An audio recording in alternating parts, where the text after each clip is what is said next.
Okay, so for week 5 of winter anime, the shows do continue. So yeah, week by week, the action is really good direction and drama as well. So yeah, real quick, Jujutsu Kaisen Culling games are starting. Hell's Paradise, we're fighting a lot. Oshinoko, Kana is caught in some drama. I feel so bad for her. Also, Frieren gets arrested by the IRS, so she gotta work in the mines. And everything else is also like really solid. I've been loving Journal with Witch, such a kind of like great grounded anime. Kaya-chan isn't scary is also like really cute. And by the way, next week there's gonna be a break for a lot of shows because of the Olympics. So yeah, I know Jujutsu Kaisen and Frieren won't be airing, and probably like some other stuff that's airing as well. But yeah, besides that, let's get started. So for Frieren Beyond Journey's End, we have episode 5 of season 2. So we continue with like kind of two parts of this episode. First part, Frieren is kind of helping this dwarf find this like legendary beer that everyone is hyping up. It's called Bosaft. And the problem is Frieren was in this journey with Himmel before, and Heiter also wanted to drink it.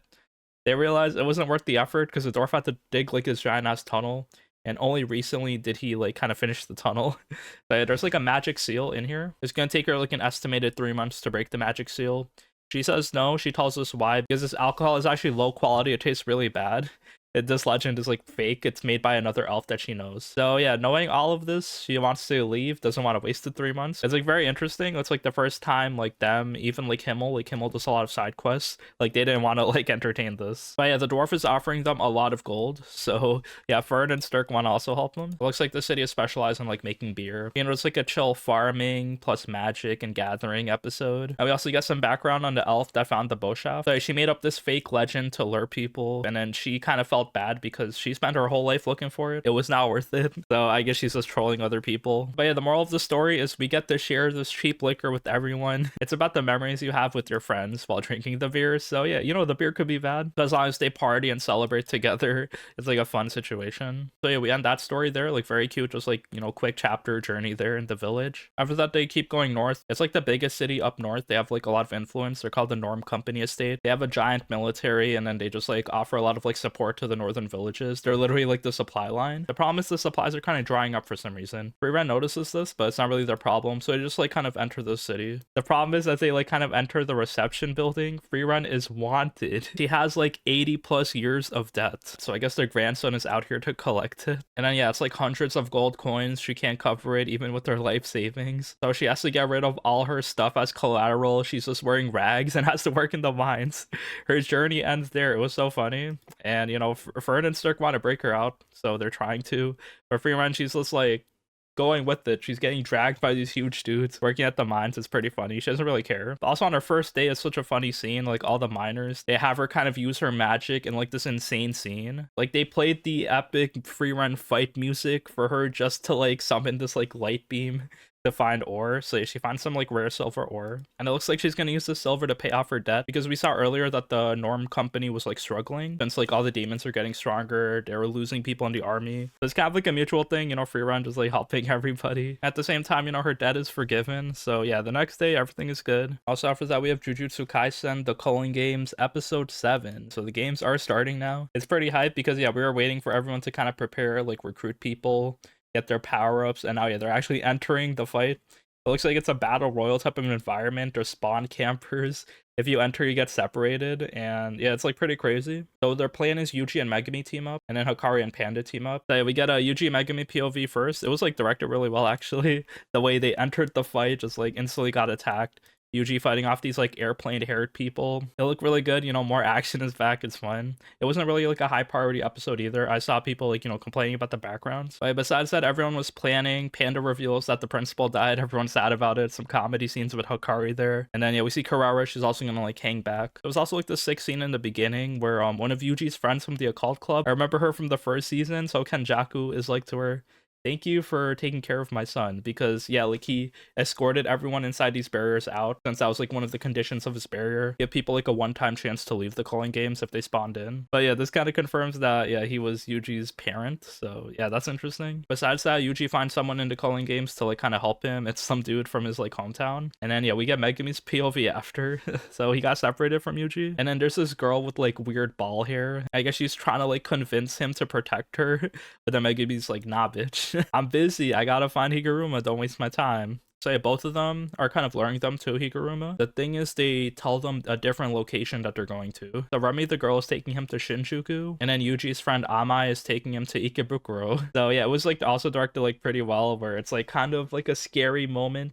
You don't know who's telling the truth because they both said a different thing. So a great way to kind of like direct the episode. It's just like fun seeing the game starting. Like it just like felt really good to kind of start the arc here. And yeah, besides that, the Culling games continue, so it's gonna be like pretty hyped to see like all these fights. Also after that, we have Oshinoko season 3 episode 5. How are they destroying Kana so hard every week? She's crying. Aqua is like rejecting her, and now she's like desperate because she's also losing popularity in her idol group, and then she's also kind of drying up on job offers on acting. So yeah, she's kind of like at a low point, even though like things are successful with Bikomachi. Also, they kind of wanted to hire a new person in the idol group. That person was like the cosplayer we saw, the little sister VTuber. And the problem is she has like a similar personality to Kana. So all of these like things are kind of like making Kana desperate. She's like worried about her future and also just like emotionally weak now. So she gets a call from one of her actress friends that actually like low-key kind of hates her. And they kind of like go to a bar together with this like famous director. So the director is actually like pretty skilled. So Kana wants to like use this for like, you know, networking, get a job offer. Problem is the director is kind of sleazy. He's like convincing Kana to like hang out with him one-on-one, and then he's like, oh, there's other people working there. There's no one working there. So the ulterior motives are just like written there. This dude is like kind of using Kana, and then maybe like trying to force her to sleep with him for a job. So they gave room for him not to be a complete scumbag, because you can see he cares about like directing, cares about like, you know, skills and passion, but at the same time he's like manipulating Kana, and then she's at such a weak state that's like a fucked up situation in general. So they're at the apartment together, and he kind of like tells her, yeah, he has feelings for her, and then he kind of like goes on top of her in this couch, and then she's like, she starts crying because she remembers Aqua, and then she's like, I have someone I like. So yeah, the director backs off. They kind of created a situation. It's like painful to see Kana just like struggle here, but you know, it kind of would be fine if it just ended here. Like she realized she made a mistake, she didn't really act on it, so we can just like go back, and maybe like she will get a job with the director. But yeah, the problem is someone takes a picture of her leaving the apartment the next day, and then now they're calling it the scandal arc coming up. So yeah, Kana's probably gonna get in trouble. I don't want that. So like this whole episode was suffering, and the worst part is it's not over. It's gonna get worse as it like probably goes to the news. Like rest in peace Kana's reputation. I guess we gotta save her, but you know, the anime, it kind of like consistently like improves things. You know, each arc we kind of like save someone, so this might be like what Akane like went through in season 1. We might have to just like, you know, help Kana, and yeah, we'll see how that goes. Also after that, we have Hell's Paradise season 2 episode 6. It's over. Gabimaru tells us the plan is done. The Tencent found us. Like we can't win. But no, plan A is over. They have a plan B, which is just to fight them. Also, yeah, the show consistently does this. It kind of gives us impossible circumstances. People are literally fighting gods, dying, using all their power, using their life force. It's kind of like expected to have things not run like smoothly at all. Here they actually like kind of expand on like the Tao weakness, because yeah, people's abilities, they have like an elemental type to them. So yeah, Gabimaru is fire. There's also water, earth, stuff like that. So yeah, they kind of like make the power system a bit too convoluted for some reason. Like it just has to have a lot of elements. Like I don't think it needed to have this many elements, because you got Tao, which is like their, you know, general energy system, and then you have Tan, which is like the liquid they use to kind of like create the elixir of life. You have all the other like forms of getting your Tao stronger, like Bochujutsu, Dochi, all of that stuff. And I have like elemental Tao as well. It's kind of low-key hard to follow all of this. But yeah, the point of the elemental system now is to show that people have bad matchups. So yeah, Yuzuriha has earth, so she can beat this guy who's water, but then Gabimaru has fire. So Gabimaru basically has to distract him while Yuzuriha attacks him. But this dude's Tao, he can kind of stretch it thin like armor. So it covers his whole body. It's like impenetrable. But then Gabimaru like uses his ability against him, so he's able to reflect his Tao and just like kind of hit him harder using his own ability. So basically Gabimaru, Yuzuriha, cool team up. They're fighting the Tencent, while Sagiri and Mei, they run away because the elixir of life isn't here, so they go like run to find it. They use that distraction to kind of like take the Tencent off guard. He kind of turns off his Tao barrier because Gabimaru keeps like reflecting it on him, and then that's when Yuzuriha jumps in and then just like cuts him in half, or like his energy core is, and then yeah, that would beat him, right? But no, everyone has phase 2, so they turn into giant plant monsters. We know this, so yeah, that's like the hard part. You know, getting through phase 1 is annoying, but phase 2 is just like you're fighting a Dark Souls monster. So yeah, this dude's ability was like kind of insane. Like he turned into like a giant like plant golem. And he has like his mental senses with him as well. So he kind of like knocks Gabimaru and Yuzuriha around. Yuzuriha has like shrapnel, like a wooden spike on her abdomen, like piercing her. So yeah, we gotta heal her. And also Gabimaru, he gets like sliced. Like the arm gets sliced through like his like upper shoulder down to his chest. It's like a deep cut. They, both of them are kind of bleeding out. I don't think they'll die though. There might be several ways they can get out of it, where like maybe Saguri comes in with Mei, maybe they heal them. Maybe Gabimaru goes like phase 2 himself, because we know he can do that. So yeah, sick team up with Gabimaru and Yuzuriha. Them like kind of having character development moments of them being like cold ninjas. They only care about themselves, but now they're trying to save each other. So yeah, the crazy part is this is just one fight. There's like 4 other fights going on that haven't started yet, but set up, like Chobe with his brother, and then Shion with the girl. So yeah, all of these fights are probably going to be insane. Also after that, we have Journal with Witch. We have 7 episodes. I haven't talked about it too much, but yeah, you know, insanely good show. Just like super realistic and grounded. It's like we're kind of learning about these characters' past, what made them have like certain types of trauma, like Makio, how she broke up with her boyfriend and now they're back together. Also Asa's mom, we learn a lot about her this episode as well. Is like pretty interesting, because yeah, she wrote a journal. This was literally the journal with Witch that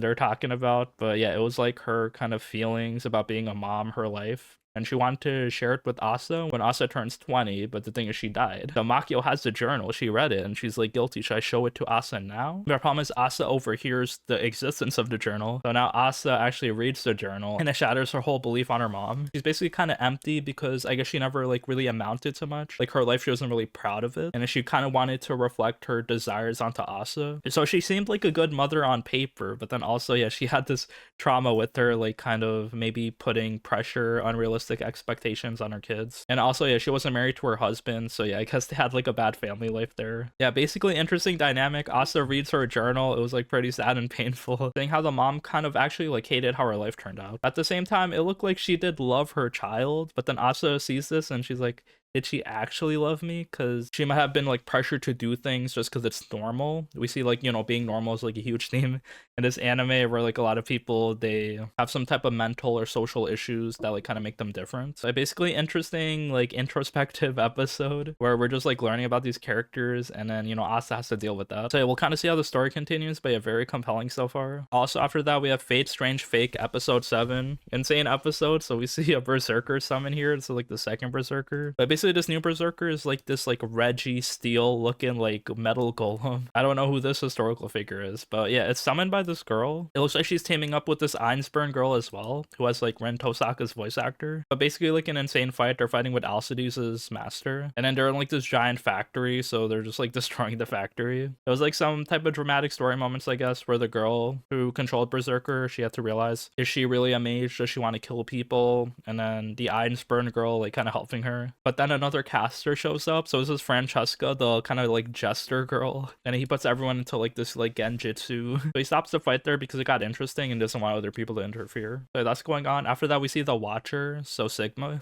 He teams up with Saber because it looks like he got betrayed by the government. So yeah, I guess he has an alliance with Assassin and Saber. So yeah, some interesting developments. So besides that, I honestly think you can watch this Fate as your first one, because I'd say even if you have the context of the other Fates, like Unlimited Blade Works, Grand Order, if you played the visual novel, if you've seen the Heaven's Feel movies, like it will not prepare you for this. So yeah, watching it as your first series is like, it's probably valid because everyone is confused. So yeah, even having context, it won't help you. And I guess like, you know, just turning your brain off, just like nod and understand whenever they kind of like explain everything. Also after that, we have Shiboyugi episode 6. So yeah, another well-directed episode. It's like insane the kind of vision of the anime to portray these games like this, just like minimalistic like zoom out shots, and also like this tense dialogue, because it like makes you feel things, because people actually died towards the end of this game. So yeah, you know, the emotions are actually real. I feel it. So basically the game here, there's like 50 people trapped in this bathhouse, and then there's like random keys that are spread out. So yeah, you need a key to live, and there's only 30 keys, so I guess they have to kill at least 20 people here. So it looks like there's like 2 groups that are divided. One is with the blonde haired girl, so she's like the leader there, and it looks like they're like attacking people trying to kill them. And then we see there's like this other group that are like hiding in the showers. So a shower group, they have a good defensive position here. It looks like a giant bathhouse area, like it has like multiple levels and floors, and there's like an outdoor area. So yeah, Yuki's kind of teaming up with everybody. They like kind of consolidate their cards. They like make weapons from shards of glass. And yeah, I guess they're ready to like kind of defend themselves. They don't really want to start the war yet, but yeah, the problem is there's actually a back door to their shower. So the other group are going through a bamboo forest, just like killing everybody. Yuki kind of feels guilty because she didn't think of something so obvious. So it looks like the game 30 wall, it's like making her rusty. And also it's a problem because if everyone dies here, that means like they're gonna be vastly outnumbered. So Yuki kind of like teams up with this girl Azuma, and then yeah, at the end of this episode, they kind of regret it because they see a lot of people are dead. So yeah, we end the episode with Yuki kind of 1v1ing one of like the kind of sadistic girls from the other teams. So yeah, we'll see how their fight kind of goes. Also for Sentenced to be a Hero, we have episode 6. So the fight keeps going. Decent quality still, but then yeah, I guess this fight's a bit weird because yeah, the humans are attacking, but then yeah, we see the heroes like kind of defeat like these human mercenaries that are sabotaging them. Those are kind of like the crazy guy just like screaming, beheading them. Pretty insane. Besides that, you know, everyone's like fighting off the monsters. They keep spawning, so they defeat the demon lord. It looks like Silo, he made like this trap hole for it, and a goddess Teritsu just like spams it with swords. They're able to kind of like defeat it maybe, but it goes like phase 2. It has like this giant tentacle that's about to kill Xylo. They're kind of like sapped out of power, but then everyone comes in to like kind of help them. All the other heroes, they like shoot the monster, distract it, and Teritsu kind of summons this like strong otherworldly sword that like defeats anything it cuts. So they're able to like defeat the demon by cutting its core. It looks like Xylo is still alive. They kind of like defeated another like kind of demon attack. It's pretty impressive. And yeah, Teritsu is also fine. We see Xylo's kind of like growing fond of her, gives her head pats because she actually reminds him of his old goddess. Hopefully this doesn't mean anything bad will happen. But yeah, the anime seems pretty hopeful so far. You know, we're winning these fights in the early game. So yeah, that's the first time to be a hero this week. I know some people are kind of disappointed because story, I guess, is just like, you know, more fantasy fights. Not as deep or dark as they were expecting, but you know, I've been enjoying it so far. Also after that, we have Chain Soldier season 2 episode 6. So yeah, cool episode. We finished the Azuma family battle royal part. So yeah, Himari's fighting her mom. Her mom like sees her and Yuki just like kissing. She's like, continue. And it's like they're both like kissing him from the front and back. It was pretty funny. Yeah, the mom is pretty hot. I love her. Her looks like her ability is this spear that like just like enhances her physical stats, and then she can just like hit people, smack people as like wide range, just like deflect projectiles. I like this ability because it's simple, but also having a power that just like enhances you, just like buffs you. It's also like pretty cool and effective. But the mom is like that strong, just like beating Yuki with all her powers. We see Yachio coming in to try to like help, but then the other sister stops her. So basically Himari's 1v1ing her mom calling her weak, but Himari's abilities are getting enhanced with her emotional state. So she's getting beaten up by her mom a lot, surviving these spear shots, and then she kind of like uses her ability on overdrive, just like spamming other people's abilities. They're a lot stronger now. It takes a lot out of her, but she's like able to stop time, hit her mom, just like enhance her physical powers, and then use everyone else's abilities as well. Like, good job by Himari. She still lost the fight because yeah, she overused her power, but then the mom kind of sees her resolve, and then yeah, I guess the mom is the new head of the house. So we kind of resolved this Azuma arc. It took like 1.5 episodes. But besides that, I'm kind of excited to see how like kind of like the greater story happens, because yeah, we might see more commanders, more fights. Also after that, we have Fire Force season 3 part 2 episode 6. Not that much to talk about. You know, fighting continues. So yeah, they fight the insect guy from Division 3. Lisa actually beats him. So good like kind of revenge for her. She was able to use her tentacles to like disrupt the magnetic fields and like destroy the insects from him, and her and Vulcan team up to actually like kind of finish him off. So that was a cool quick fight against the insect guy. He was pretty annoying throughout, but yeah, I love like Lisa and Vulcan teaming up, her wearing like the Vulcan's mask to kind of control all the insects. And yeah, after that, the guy still tells us his motivations and stuff, because apparently like the digits of pi are like behind this door, and then if you find the complete like set of pi, that's like the key.